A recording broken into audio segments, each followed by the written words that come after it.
What's up, everybody? Thralls Miller here once again. I'm Necrotic Nick. I'm Jammin John Miller. And we have an album review for you. So one that was on our radar for the week of the 8th of July was the newest offering from Altars. Ascetic Reflection, I think that's how you say that word. A-S-C-E-T-I-C, Ascetic?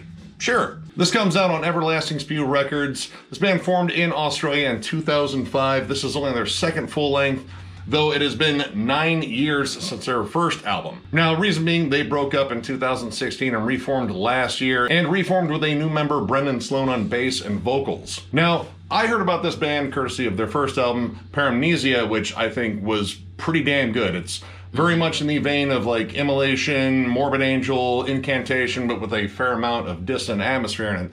And I was really curious about this new one, given it's been 9 years, and, well, Australia's metal scene is just absolutely insane, and, well, I want to listen to some more Australian death metal. Why not? So during this 9-year gap between albums, I don't know, I think some things have definitely changed in terms of the vision and the sound of this band overall, because this is a lot more dissonant, atonal. Now, while there is definitely still that, you know, Immolation, Morbid Angel, Incantation vibe, I think they embraced things like later Gorguts. Yeah, like, definitely Gorguts. even some Obscura level sort of twistedness, and I'm not the biggest fan of that album. Mitochondrion, maybe Dodecahedron. Some bands that are noted for very strange, atonal, sort of twisted, dark atmosphere, and just bordering on avant-garde sort of metal, and maybe not necessarily just straightforward like death metal or black metal, just kind of weird and heavy in its own right. And I think that has been sort of infused in this band's sound in between albums. Now, granted, that was kind of a part of their first album, but it was a much smaller part. It was more like a seasoning. Yes. This album pretty much buries whatever meal in a lot of seasoning and then offers you some more with the freshly ground pepper. Ooh. It's a little bit much, but I mean, it is kind of interesting to hear them change over the years. And I kind of dig the opening of this a little bit. It has like an eternal build-up kind of feel to it, and I get into that, going back to Doomier stuff. Yeah. I get into some of that stuff, and it starts out kind of cool for me, but it just kind of just stays in a state of build-up. It's almost like an instrumental opening, slouching towards Gomorrah. It starts out very atmospheric, and then you get these like single chugs, and again, very dissonant. It sounds like it's gonna go somewhere. Yeah. It does. It's just a bunch of like random hits and noises, but it's a good build, I suppose, for what's coming. This is not for the novice listener. No, by any no. means. If you're like, you know, more grounded in bands like, you know, Obituary or Entomb, like, you know, more straightforward old school death metal, or even like brutal death metal, Probably not going to dig this. This is definitely, I mean, it's heavy. It's insanely heavy, but this is mostly like very atonal. And this opening track does build, and, you know, it starts coming together slowly. It's like someone hurling pieces of a puzzle at you, and it's like, well, figure it out. It's like, none of these are edge pieces. I don't know what the fuck this picture is.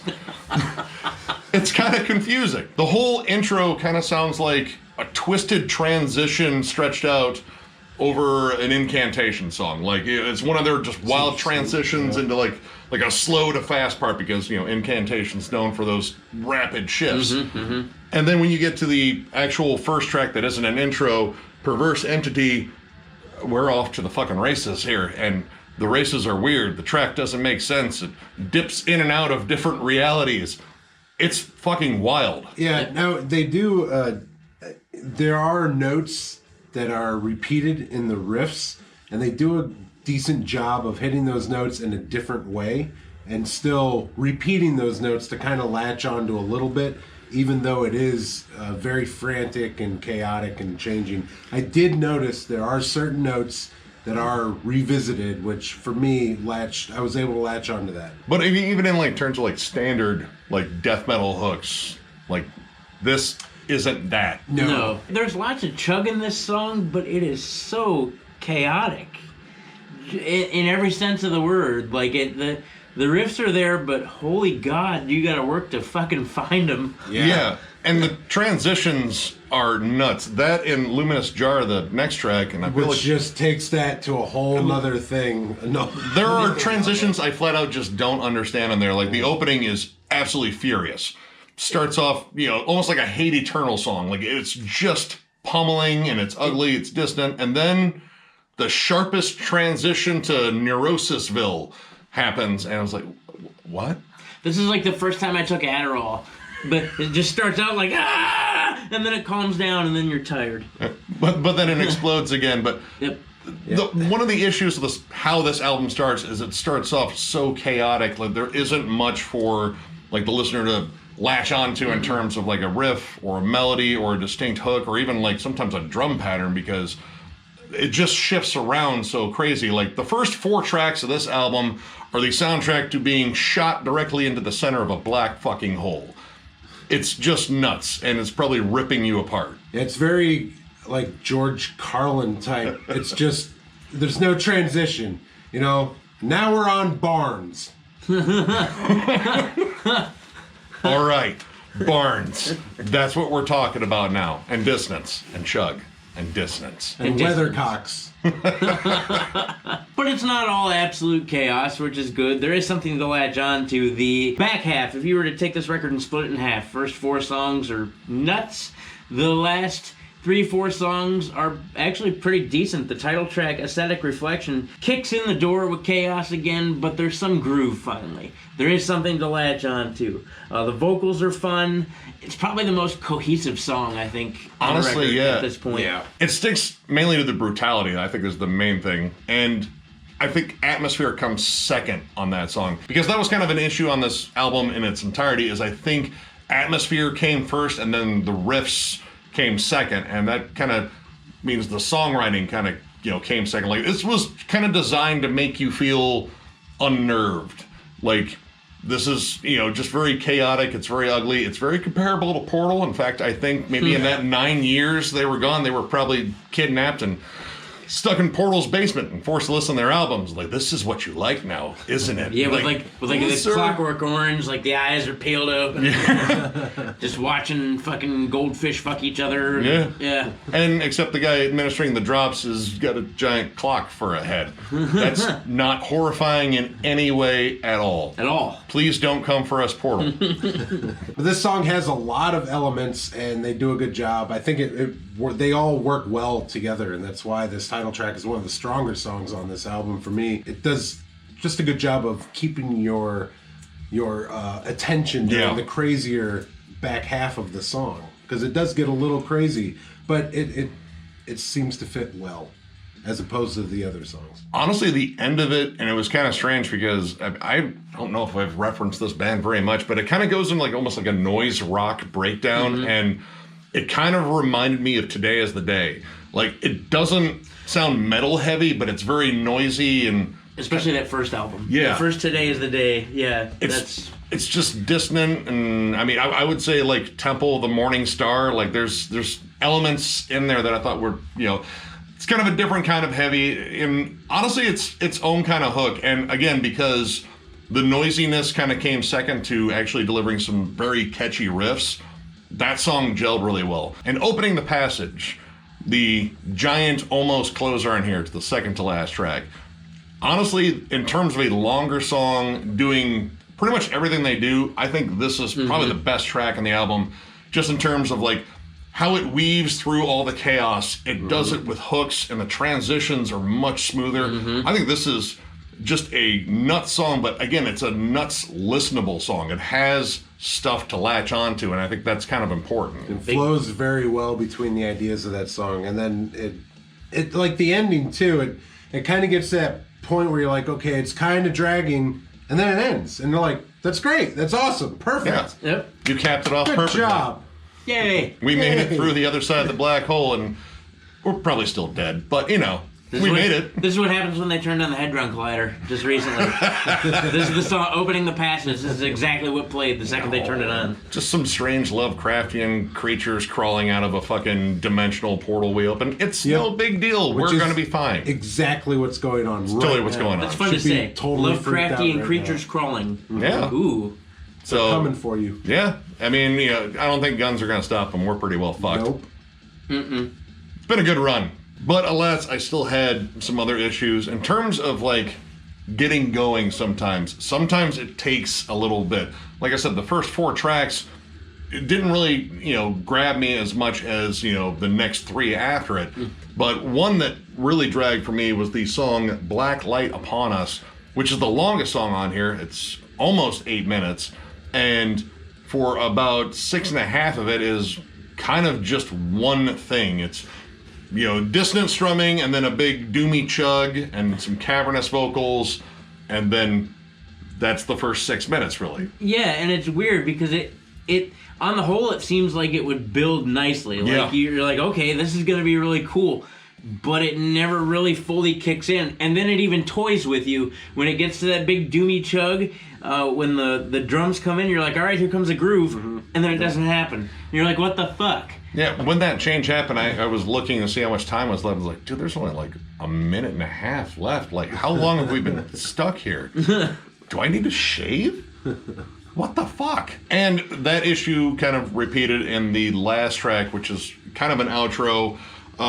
Inauspicious Prayer, which, all right, it starts off with like they found a tone on their guitar that sounds like a whale call, and there's like a chime and some like percussion. I was like, all right, if this goes on for like 30 seconds, all right, this would be a weird outro, ultimately unnecessary, but because it's short, not really a big deal.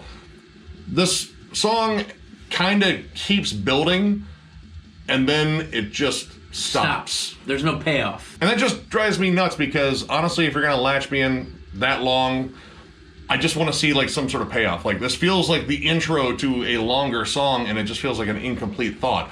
Like I was telling Miller, it's like someone walking up to you is like, hey, you want to know what's really fucking cool? I was like, dude, what? And the fucker just walks right off. And you're like, what a dickhead move, dude. That would be terrible. That is the feeling I get on this outro track. Like I feel like this was like half of an idea or like part of an idea or like a transition they had in mind for a different song. And honestly, like it's good because I was getting ramped up. I was like, okay, where's this going? And where it was going.